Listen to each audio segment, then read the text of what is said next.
मुसलमान जो है कि उठेलू चूल्हा हुआ है कि जो ही आएगा आंख दिखा करके चला जाएगा, आंख तरेड़ के चला जाएगा, आंख निकाल ली जाएगी। ऐसे जी केवल आदेश कर देंगे। लाठियों की तैयारी तो हम लोग भी कर लिए हैं। उस बेटी हसन एक तरफ मुस्लिम है, दूसरे तरफ हमारी पिछड़ी लाठी होती है ना, डाल के कहीं से निकाला जाए, उसी यही इनकी दवाई। सेना वाले भाग पड़े, जहाँ लूट पड़े तहाँ टूट पड़े, जहाँ मार पड़े तहाँ भाग पड़े। सपा सांसद इकरा हसन का जो अपमान का मुद्दा था वो पूरी तरह से राष्ट्रीय मुद्दा बन चुका है। इस पर हर कोई लगातार आलोचना कर रहा है। सबके जो रडार पे है, जो निशाने पर है, वो करणी सेना है। अखिलेश यादव अब तक विदेश दौरे पर थे, विदेश दौरे से लौट आए हैं। सदन का पहला दिन था और अखिलेश यादव भी आ चुके हैं। उनके बयान का इंतजार है और तमाम लोग, हर कोई अब इसकी आलोचना कर रहा है। हमारे साथ बातचीत करने के लिए लौटा राम निषाद जी हैं। जो ये इकरा हसन के अपमान का मामला, ये पूरी तरह से राष्ट्रीय मुद्दा बन चुका है। क्या है आप लोगों का अगला कदम? क्या जो है, जिस तरह से योगेंद्र राणा अब बताया जा रहा है कि गायब हो गया है। देखिए, इकरा हसन जो है बेशक जो है कि गुर्जर मुस्लिम समाज की बेटी है, तो वह केवल एक गुर्जर और मुस्लिम समाज की बेटी नहीं है, वह पूरे देश की बेटी है। और क्षत्रिय समाज के लोग भी, जो ये करणी सेना का अपने को राष्ट्रीय उपाध्यक्ष बता रहा है, ये लफंगा योगेंद्र राणा, तो आज क्षत्रिय समाज भी जो बहन बेटियों का सम्मान करना जानता है, वह भी जो है कि योगेंद्र राणा की हरकतों का कटु शब्दों में निंदा कर रहा है। आप देखे होंगे कि ब्रजभूषण शरण सिंह भी जो है इस समर में उतर गए, योगेंद्र राणा को मुंहतोड़ जवाब दे रहे हैं। अभी तक हम लोगों के राष्ट्रीय अध्यक्ष विदेशी दौरे पर थे और आज वो दिल्ली आ चुके हैं और उनके आदेश और निर्देश का केवल जो है कि इंतजार है। अगर उनका आदेश, ये देखे होंगे कि कितनी गिदड़भपकी दिखा रहे थे जब रामजी लाल सुमन के घर पर चढ़ाई किया, बुलडोजर लेकर के किया आगरा में। अखिलेश यादव जी पर कोई 1 करोड़ का इनाम घोषित किया, तो कोई जो है गोली मारने पर 5 करोड़ का इनाम किया। और ये योगेंद्र राणा भी कहा कि जो अखिलेश यादव को गोली मारेगा हम 1 करोड़ का इनाम देंगे। और अभी देखे होंगे बनारस में, शिवपुर में राजभर समाज के लोग के साथ करणी सेना के लोगों ने किस तरह से गुंडई किया। और ओम प्रकाश राजभर के के बेटा के ऊपर जब अपने पीड़ित राजभर परिवार से मिलने गए, उन पर भी FIR दर्ज करा दिया गया। तो एक जाति के विशेष से करणी सेना जो है एक जाति का संगठन है जो वर्चस्ववाद को बढ़ावा देने का काम करता है। और यह वर्चस्ववाद जो इनका बढ़ा है, इसमें उत्तर प्रदेश सरकार पूरी तरह से संलिप्त है। आप देखे होंगे कि अभी, लेकिन अब करणी सेना भी तो बेलगाम हो चुकी है। जहां देखो वहीं पर, चाहे जो है ओम प्रकाश राजभर का आप किनारे हैं, रामजी लाल सुमन का आप किनारे हैं, उस अखिलेश यादव पर हुआ, अब इकरा हसन इनके निशाने पर आ गई हैं। देखिए, आप सांडों को देखे हैं ना, जो बदमाश सांड होता था तो उसकी नाक में तार से डाल करके नाथ दिया जाता था, उसकी हरकतों पर अंकुश लगा दिया जाता था। ये दावा कर रहे थे ना कि अखिलेश यादव आगरा आएंगे तो ये कर देंगे, वो कर देंगे। जब अखिलेश यादव जी गए तब करणी भरणी सेना वालों का आता पता नहीं लगा, भाग खड़े हुए। और आप देख लीजिए कि जब वहाँ राजभर समाज भी लेकर लाठी डंडा जब मजबूती से खड़ा हो गया, तो करणी सेना वाले भाग पड़े, जहाँ लूट पड़े तहाँ टूट पड़े, जहाँ मार पड़े तहाँ भाग पड़े। तो योगेंद्र राणा ने जो हरकत ये किया कि इकरा हसन, जिनके पिताजी 2 बार सांसद रहे, मुनव्वर हसन साहब, उनकी माता 2 बार जो है कि सांसद रही, उनके भाई जो है कि विधायक रहे, जेल में भारतीय जनता पार्टी ने डाला। उसके बाद भी इतनी लोकप्रियता उस परिवार की है कि फिर भी वह विधायक हुए और कैराना से इकरा हसन जी जो है कि सांसद हुई। आपने कहा कि अखिलेश यादव तक विदेशी दौरे पर थे, अखिलेश यादव आ गए हैं, सदन का पहला दिन था, तो अब क्या रणनीति है जो इसके कह रहे हैं कि अखिलेश यादव? देखिए, समाजवादी पार्टी अपने सांसद है, वह तो हमारी पार्टी की बेशक सांसद है, लेकिन यह पूरे देश की बेटी है, लोकसभा की सम्मानित सांसद है।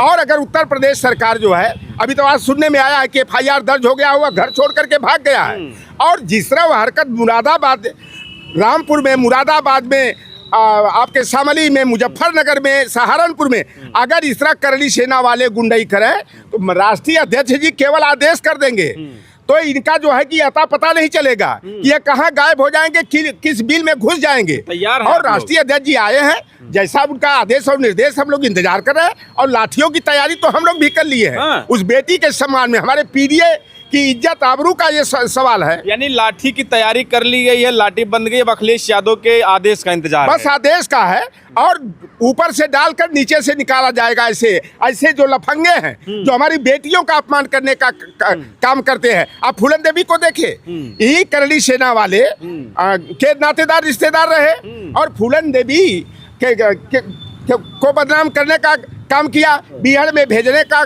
कुकर्म किया।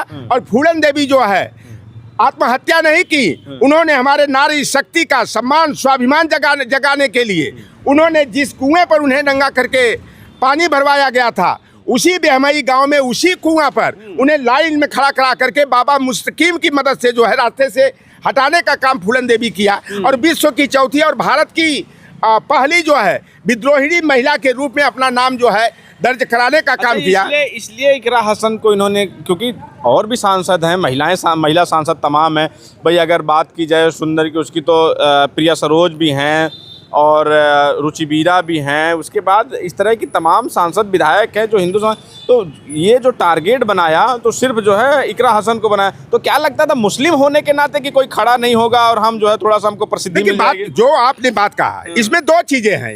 इकरा हसन एक तरफ मुस्लिम है, दूसरे तरफ हमारी पिछड़ी जाति की हैं, गुज्जर समाज से जी। तो उनको और ये दोहरा आज पिछड़ों के साथ क्या हो रहा है आप बताओ कि पिछड़ा होने के नाते एक सम्मानित सदस्य को उन्हीं के क्षेत्र का एडीएम सहारनपुर में गेट आउट की बात करता है संतोष बहादुर सिंह। ये सिंह उपनामधारी जो मन बढ़ा करके चल रहे हैं, इसमें पूरी तरह उत्तर प्रदेश के मुख्यमंत्री योगी आदित्यनाथ जी ने पहले नहीं कहा था कि हमें तो गर्व है, अभिमान है कि मैं क्षत्रिय कुल में पैदा हुआ हूँ। क्षत्रिय कुल में पैदा होने का एक घमंड कर रहे थे। तो इनकी जाति वाले जो वर्चस्ववादी मानसिकता के हैं वो अभी सीधे सीधे गुंडई पर उतारू हो गए हैं। ये योगी आदित्यनाथ ने छूट दे दी है क्या? अगर छूट नहीं रहती, आप बताओ कि ये लिस्ट जो जारी किए थे ये तमाम जो है कि माफियाओं की, अपराधियों की, तो सिंह उपनामधारी किसी माफिया की संपत्ति कुर्क क्यों नहीं हुई? उस पर बुलडोजर क्यों नहीं चला? उनका इनकाउंटर क्यों नहीं हुआ? अगर आज हमारे पीडीए परिवार का व्यक्ति होता, कोई ओबीसी SC ST होता, अगर इस तरह जैसे जोगेंद्र राणा ने जिस तरह कहा कि हम निकाह करने को तैयार हैं, लेकिन शर्त हमारी है कि ओवैसी बंधु हमारे जीजा दामाद बहनोई बने, तो इस तरह का जो हरकत किया है तो ये पिछड़ा और मुसलमान होने के नाते इस तरह किया है। और इसमें पूरी तरह से उत्तर प्रदेश की सरकार और यहाँ की पुलिस किस तरह का एक्शन लेती है उसका भी हम लोग इंतजार कर रहे हैं। तो अंदाजा नहीं था क्या कि अगर हम ऐसा बोल देंगे तो ये सपा वाले जो कह रहे हैं कि हमारी बहन है मुस्लिम, हमारे बहन, उसको लग रहा था कि ऐसा कि मुस्लिम तो इस समय अलग थलग है, कोई साथ नहीं खड़ा हो रहा है तो हम बोल के निकल लेंगे, थोड़ा प्रसिद्धि मिल जाएगी। अरे भाई, इकरा हसन के साथ जो है समझो 95% लोग हैं और 95 क्या इससे ज़्यादा हो जाएंगे। और जिस दिन वहाँ के लोग हमारे पीडीए के लोग मन बना लेंगे ये रास्ता निकलना, देखना कल से रास्ता पर चलते हुए नहीं दिखाई देंगे। ये पीडीए हमारा इतना कमजोर नहीं है। हमारा मुसलमान जो है कि उठेलू चूल्हा हुआ है कि जो ही आएगा आंख दिखा करके चला जाएगा, आंख तरेर के चला जाएगा, आंख निकाल ली जाएगी ऐसे लोगों का। अपना भाई मानते, क्योंकि भाजपा वाले तो कहते हैं कि अरे भाई जो संविधान का रक्षक है वो हमारा भाई है। क्या मुसलमान, अगर मुसलमान नहीं रहते? मुस्लिम आपका भाई है, इकरा हसन आपकी बहन है, बिल्कुल। इसमें क्या दो राय है क्या? पीडीए वाली महाराणा प्रताप को अपना पूर्वज मानते हैं। और राणा प्रताप ने क्या कहा था कि मुगलों से हमारी बेशक दुश्मनी है, लेकिन मुसलमानों की बहू और बेटियां हमारी बहू बेटी के समान है, उनका भी इज्जत और सम्मान किया जाना चाहिए। जिंदगी भर अपने बेटा से खुन्नस खाए रहे और बेटा को कभी मरते दम तक माफ नहीं किया अमर सिंह को। लेकिन ये राणा प्रताप का भी नाम, पृथ्वीराज चौहान का नाम बदनाम करने का काम कर रहा है। और मुसलमान अगर जान करके, पिछड़ी जाति का मान करके, जो हमारी पार्टी के सम्मानित सांसद, जो उत्तर प्रदेश की नंबर 1 की सांसद है, और उनके ऊपर इतनी ओछी हरकत किया है, इतनी घिनौनी टिप्पणी किया है, यह माफी के योग्य नहीं है। अब उत्तर प्रदेश सरकार को देख रहा है कि उसके घर पर बुलडोजर चलता है कि नहीं, उसका इनकाउंटर होता है कि नहीं। अब तो यही देख रहा है ना, बुलडोजर नहीं चला, कार्रवाई नहीं हुई और इनकाउंटर नहीं हुआ तो क्या करेंगे आप लोग? अब ये तो हमारा पीडीए को निर्णय करना है कि पीडीए हमारा सोचे समझे। अब तो गुज्जर समाज भी आ गया है आपके साथ। पूरी तो हमारा तो गुज्जर पहले भी रहा है, आज भी गुज्जर है। बीच में हिंदू गुज्जर गुमराह था, लेकिन जब से इकरा हसन के साथ इस तरह की बदतमीजी जोगेंद्र राणा ने किया है, पूरा हमारा हिंदू गुज्जर हो चाहे मुसलमान गुज्जर हो, पूरी तरह से जो है हमारे पीडीए का महत्वपूर्ण अंग बन चुका है और इनको कतई माफ नहीं किया जाएगा, किसी स्तर पर माफी नहीं किया जाएगा। अखिलेश यादव आ गए हैं, लग रहा है कि अब जो है जो आगरा में रामजी लाल सुमन के सम्मान में जिस तरह से अखिलेश यादव उतरे थे, तो उसी तरह अब इकरा हसन के भी सम्मान में अखिलेश यादव उतरेंगे। देखो, लाल टोपी वाले, लाल गमछा वाले जो हैं इकरा हसन के सम्मान में सड़कों पर उतर करके भी आंदोलन करेंगे। बस हम लोग राष्ट्रीय नेतृत्व का इंतजार कर रहे हैं। अभी तो संसद की कार्रवाई भी आज से शुरू हो गई और वहां पर भी देखना आप, ये मुद्दा गरमाएगा। अब देखना है कि कितने लोगों भारतीय जनता पार्टी में, अरे इकरा हसन का अपमान है क्या? भारतीय जनता पार्टी में जो लोग हैं, क्या केशव प्रसाद मौर्य का अपमान नहीं है? या स्वतंत्र देव सिंह का अपमान नहीं है? क्या यह संजय निषाद, ओम प्रकाश राजभर का अपमान नहीं है? इकरा हसन हमारी नारी शक्ति की प्रतीक है, हमारे पीडीए की बहन का, सवर्णों की भी बहन है। ब्रजभूषण शरण सिंह तो भी क्षत्रिय हैं, लेकिन उन्होंने जो हरकत किया जोगेंद्र राणा, ब्रजभूषण शरण सिंह भी और तमाम क्षत्रिय संगठन जो हैं और क्षत्रिय समाज के नेता भी जोगेंद्र राणा को मानसिक दिवालियापन का शिकार बता रहे हैं और उसकी कटु निंदा कर रहे हैं। आप ये कह रहे हैं कि वो स्वजातीय था, जो एडीएम था, फिर ये जोगेंद्र राणा भी सजातीय, तो आपको लग रहा है कि जो करणी सेना में है ये भी योगी आदित्यनाथ के सजातीय हैं या क्षत्रिय हैं, और जिसने ये इस तरह की हिम्मत जुटाई है इकरा हसन के खिलाफ अपशब्द कहने की, तो ये क्षत्रिय होने के नाते अब तक बच रहे हैं करणी सेना। और ये जाति संतोष बहादुर सिंह ठाकुर बिरादरी का एडीएम, उसने इकरा हसन पर जो गेट आउट का बात का, उसका ठाकुरबाद सर चढ़ करके बोला। और जोगेंद्र राणा का भी वही, अपने को ठकुराई दिखा रहा है ना, तो उसकी ठकुराई जो है ना घुसेड़ दी जाएगी। जो इस तरह की हरकत कर रहा है, और ये उत्तर प्रदेश के मुख्यमंत्री खुद इस तरह की खुराफात कराने के लिए दोषी है। अभी क्या कह रहे थे मुहर्रम के समय में मुसलमान भाइयों पर टिप्पणी करते हुए कि लातों के भूत बातों से नहीं मानते, मुहर्रम में तो दंगा होता है, दंगाई चलते हैं, उपद्रवी चलते हैं, और जो कांवड़ यात्रा लेकर जाते हैं तो जाति धर्म वर्ग संप्रदाय का भेदभाव खत्म करके जाते हैं, भाईचारा बढ़ाते हैं, सामाजिक सद्भाव बढ़ाते हैं। और आप नहीं देख रहे कि करणी सेना वाले गुंडई, करणी सेना वाले गुंडई कर रहे हैं, और उसी तरह ये कौन से वाले भूत है जो करणी सेना वाले बार बार ये उपरा रहे हैं? इनको ना जो हुरा वाली लाठी होती है ना, डाल के कहीं से निकाला जाए, उसी यही इनकी दवाई है।